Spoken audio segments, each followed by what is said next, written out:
이 여자의 일생은 말 그대로 불행의 연속처럼 보입니다. 이 여인은 계속 몸 밖으로 피가 흐르는 유출병이라고도 하는 혈루증에 걸려 있었습니다. 이 여자는 적극적으로 이 병을 치료하기 위해서 탁월한 의사들, 그들의 치료 방법, 그리고 많은 약들, 거기에 자신의 몸을 맡기고 시간을 들이고 재산을 썼습니다.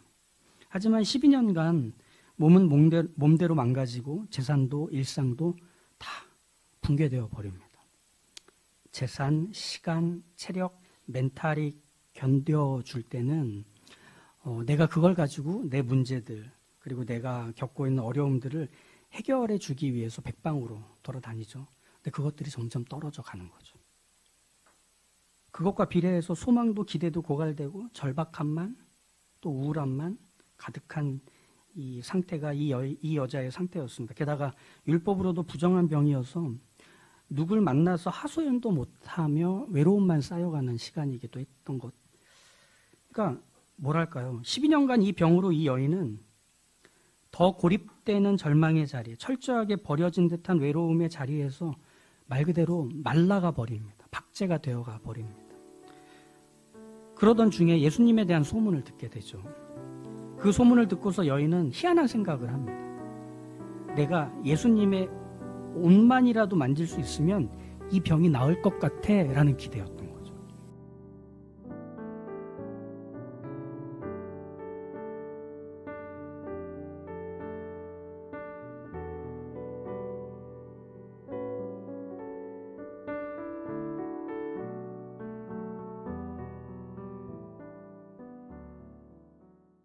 근데 그것은 다만 기대로 끝나지 않고 예수님을 찾아갑니다. 우리가 지난 시간에 본 것처럼 예수님이 가버나움에 도착하셨고 그래서 야이로를 따라서 가던 그 자리에 정말 많은 사람들이 운집해 있었죠. 예수님을 쫓아갑니다. 어떤 기적을 일으키실까? 그런데 이 여자가 따라 들어가서 예수님의 옷자락에 손을 살짝 댑니다. 그래서 어떤 일이 일어났다고 나오느냐? 피가 흐르던 자리에서 피가 말라버리는 병이 즉시 낫는 일이 일어나죠.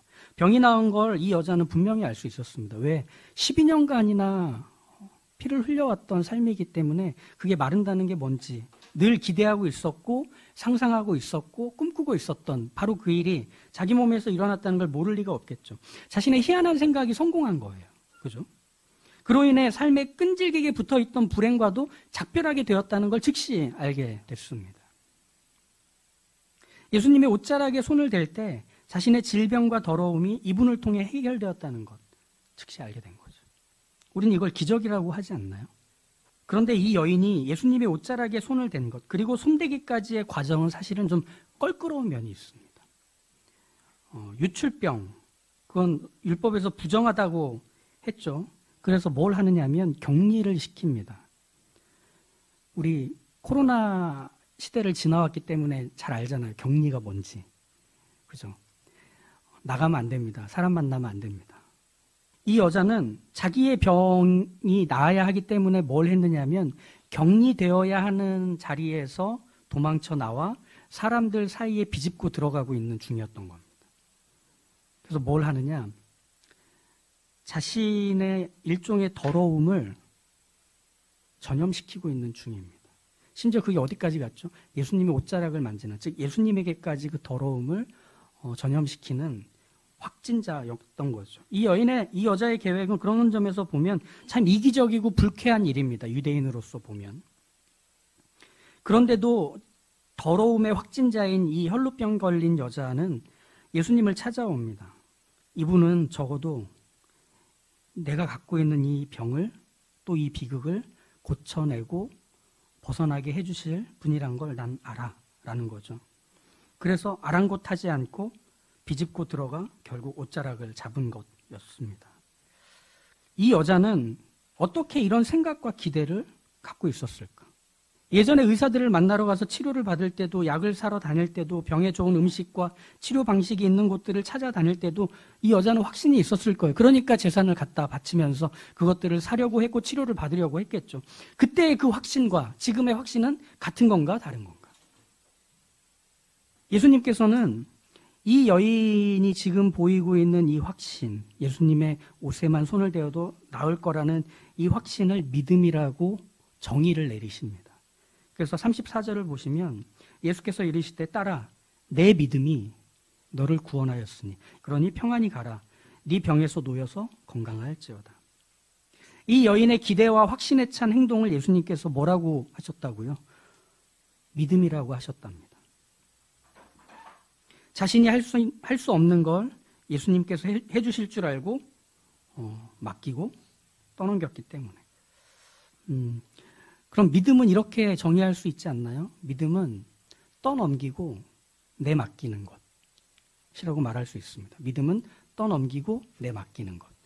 떠넘기고 내맡기는 게 믿음이라면 우린 뭐 다 할 수 있을 것 같지 않으세요? 기꺼이 떠넘겨주마. 뭐 그런 마음이 우리한테 다 있잖아요. 세탁물을 세탁소에 넘길 때, 빨래를 세탁기에 집어넣을 때 마음처럼 우리도 기꺼이 넘길 수 있을 것 같습니다. 그만큼 우리한테 문제도 만만치 않은 것들이 많고, 그리고 우리가 스스로 그거를 해결하기에는 너무 벅차기 때문에 언제든지 떠넘기고 맡기기에 준비되어 있는 것 같습니다. 그런데 사실 떠넘기고 내맡기는 일은 내가 그걸 할 수 없다는 걸 인정하면서부터 시작됩니다. 이 여자가 예수님 찾아온 장면을 기억해 보십시오. 예전에 의사를 만나고 약을 쓸 때는 자기 재산으로 의사를 찾아가서 돈을 주고 치료를 받았습니다. 돈을 주고 약을 샀습니다. 그건 그녀가 할 수 있었던 최선이었겠죠. 하지만 지금은 아무것도 할 수 없습니다. 돈을 주고 예수님 옷을 만지는 게 아니잖아요. 이 병을 고치고 이 부정함을 해결하는 데 있어서 이 여자가 할 수 있는 게 아무것도 없다라는 사실을 인정하면서 예수님께 왔다는 게 이 사건에서는 가장 중요한 시작점이 된다는 걸 기억할 필요가 있습니다. 믿음의 시작, 이건 내가 할 수 있는 게 아무것도 없다는 걸 인정하는 것이 바로 시작입니다. 스크루테이프의 편지를 쓴 C.S. 루이스가 믿음에 대한 이해를 아주 만족스럽게 이렇게 표현을 해줬어요. 한번 들어보시죠. 피조물에게 합당한 선이란 자신을 창조자에게 양도하는 것입니다. 이렇게 얘기해요. 피조물이 스스로를 유익하고 좋아지게 하는 건 자신을 창조자에게 떠넘기고 내맡기는 것이라고 얘기하는 거예요. 그런데 이런 떠넘김과 내맡김은 자신이 망가졌고 훼손됐고 변질되었다는 걸 알아차리고 인정해야만 비로소 떠넘기고 맡기는 게 가능해요. 우리는 그 반대의 사건을 기억합니다. 선악을 알게 하는 나무의 실과를 따먹은 후에 아담과 하와는 제일 먼저 무엇을 했느냐면 그들이 그날 바람이 불 때 동산에 거니시는 여호와 하나님의 소리를 듣고 아담과 그의 아내가 여호와 하나님의 낯을 피하여 동산 나무 사이에 숨은지라. 자신들이 지금 불순종을 했어요. 하나님과의 약속을 어겼어요. 그때 아담이 해야 하는 일은 이거 내가 해결할 수 없는 문제다. 나는 잘못은 저질렀지만 잘못을 수습할 수 있는 능력이 없다. 하나님 오시네? 소리가 들리는데 당장 달려나가서 죄송합니다. 저 이걸 잘못했는데 이걸 해결해 주십시오. 풀어주십시오. 라고 하는 게 아니라 숨었다는 거죠. 피했다는 거죠. 사람은 인정하지 않습니다. 아담은 숨을 게 아니라 이 망친 상황을 가장 잘 해결하실 수 있는 그분께 맡기기 위해서 그분의 목소리를 듣고 그분의 옷자락을 잡았어야만 하는데 그러지 않죠. 잘못했으면 맞으면 됩니다. 틀렸으면 인정하고 고치면 됩니다. 그런데 그 솔직함과 단순함을 거부하죠. 되려 자신의 잘못에 대한 원인을 하나님과 하와에게 아담은 떠넘깁니다. 하나님이 내게 주셔서 내 곁에 있던 저 여자가 먹으라고 해서 먹었는걸요. 그래서 아담의 후손들인 우리 남자들은 정말 찌질한 것 같습니다. 뭔가 이렇게 대범하고 멋있고 깊이 있는 모습들보다는 어릴 때부터 한결같은 찌질함이 계속 이렇게 쌓이면서 점차 큰 찌질함이 되어가는 것 같습니다.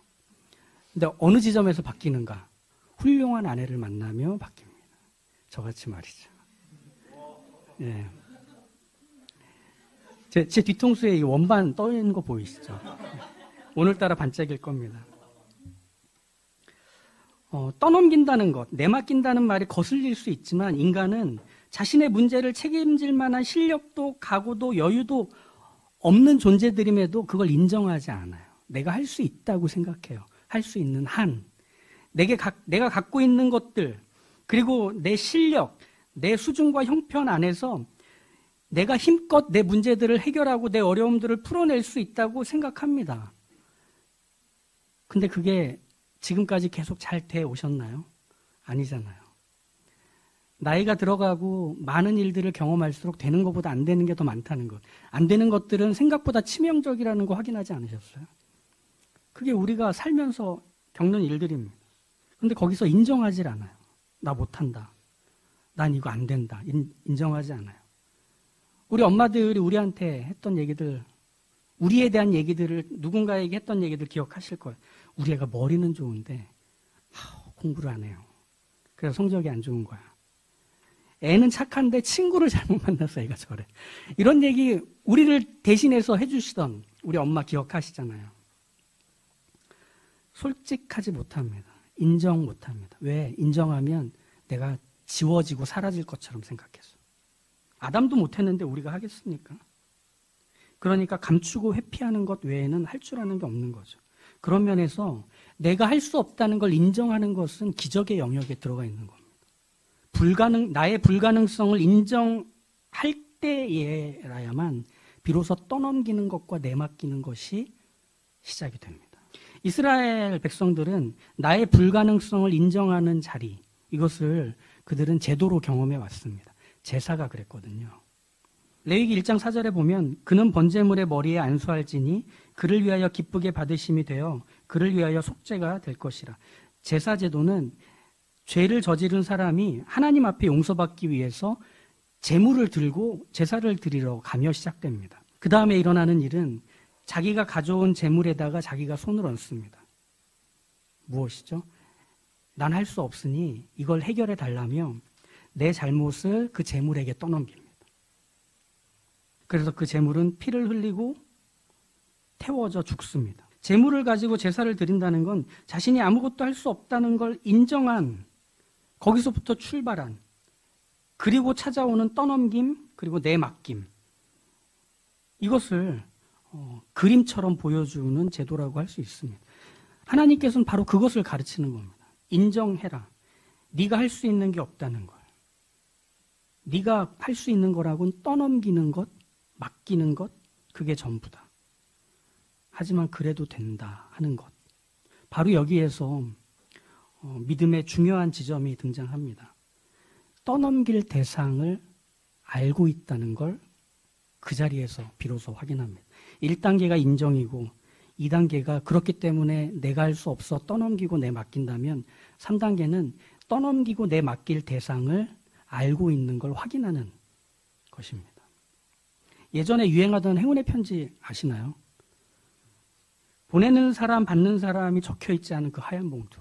받아보셔서 아실 텐데 거기 막 이런 거 있잖아요. 이 편지를 받은 사람은 불행이 찾아옵니다. 링컨 대통령도 이 편지를 무시했다가 암살당했고 케네디 대통령도 그랬습니다. 그러니 불행을 피하려면 7명에게 똑같은 편지의 내용을 써서 보내셔야 합니다. 뭐 그런 거 받아보셨죠?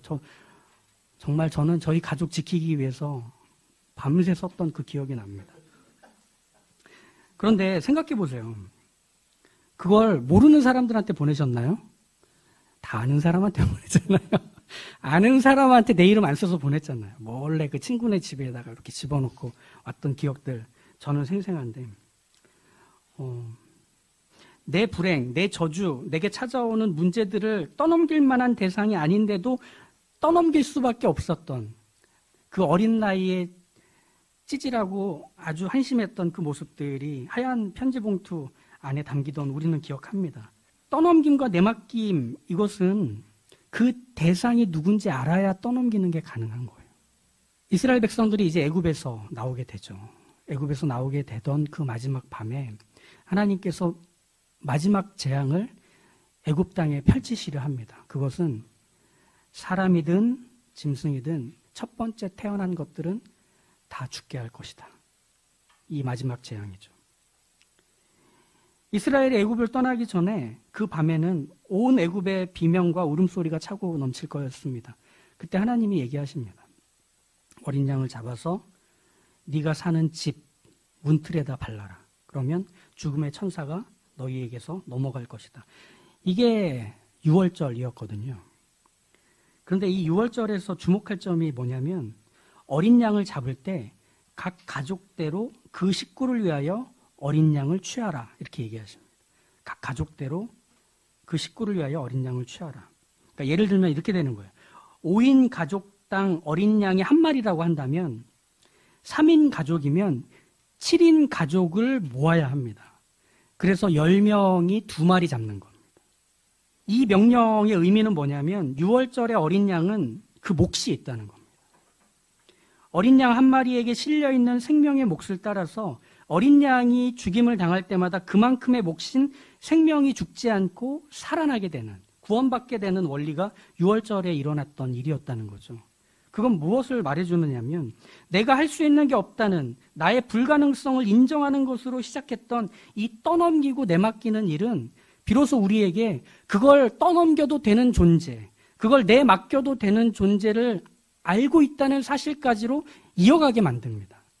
아, 저 어린 양에게는 내가 살아남을 수 있는 몫을 갖고 있구나 라고 하는 건 말이죠.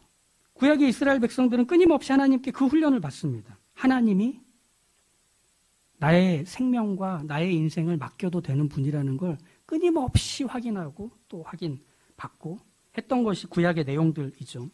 이 인정, 그리고 이 혈루병 걸렸던 이 여자는 하다 안 돼서 찾아왔던 게 아닙니다.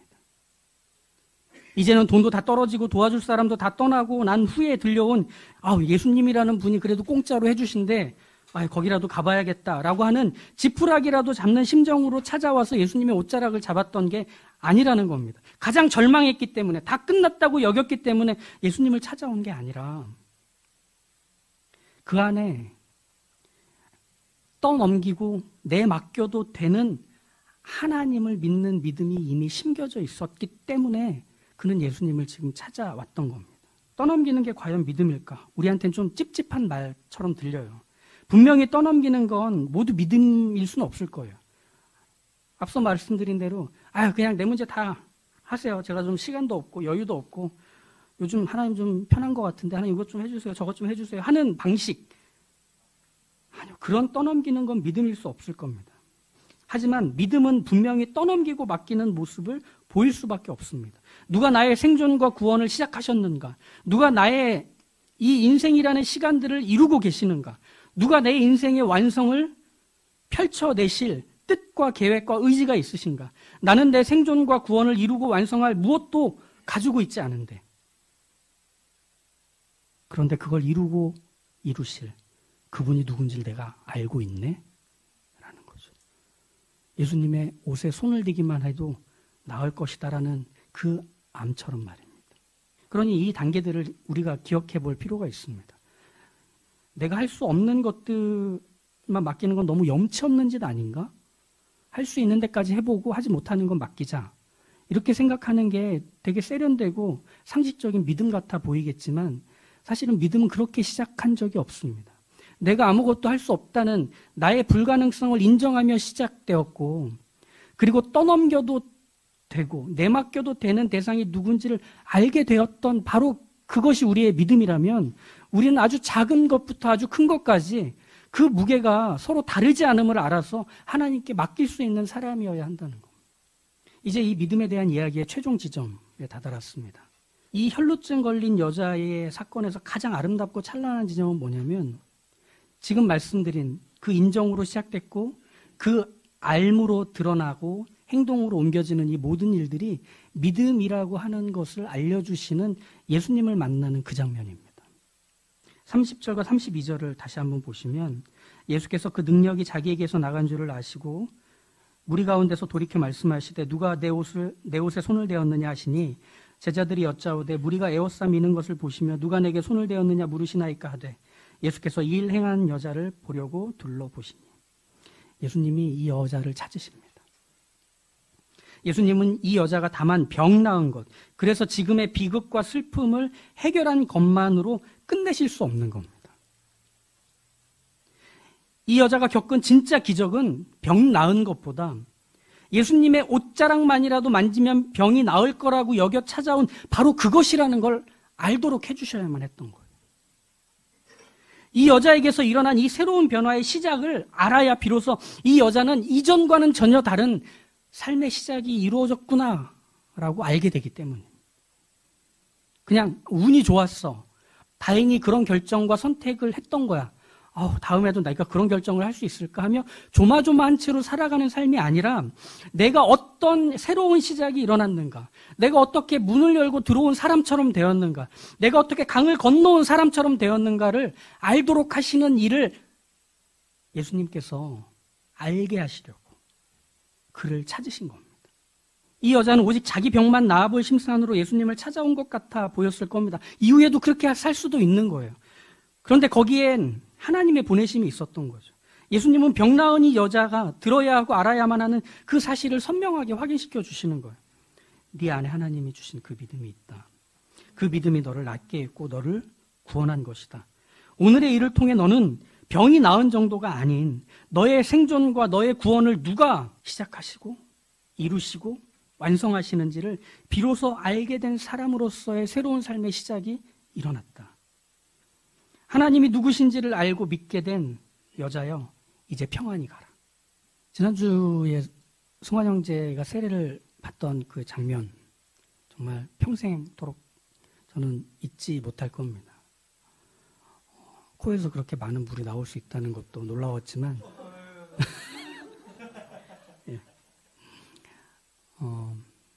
아마 모두 경험, 이렇게 그냥 이렇게 직관적으로 확인하셨을 것 같은데, 저는 승환 형제의 세례를 받는 과정, 그리고 또 세례식, 이 모든 것들 안에서